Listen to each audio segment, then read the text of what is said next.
Hello everyone, and welcome to this week's financial news review. Today is July 28, 2026.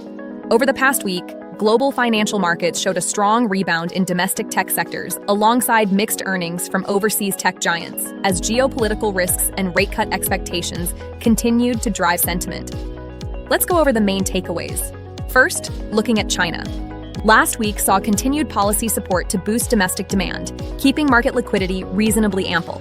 Supported by capital inflows and policy signals, the stock market rebounded from its lows.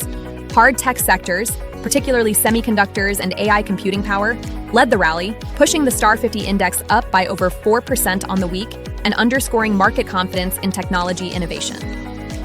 Turning to overseas markets, Wall Street entered the core phase of its second quarter earnings season. Lower than expected results from select megacaps led to increased volatility across the Nasdaq and S&P 500, prompting funds to rotate toward defensive assets. On monetary policy, ahead of the upcoming Federal Reserve meeting, economic indicators pointed to slowing consumer growth, intensifying market debate over potential interest rate cuts.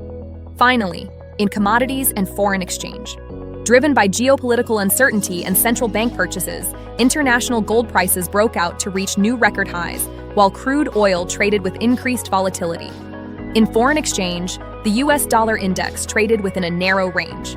Overall, the current market displays domestic growth resilience alongside overseas high-level volatility. In the coming week, attention will center on the Federal Reserve's rate decision and corporate earnings disclosures. Thank you for watching, and see you next time.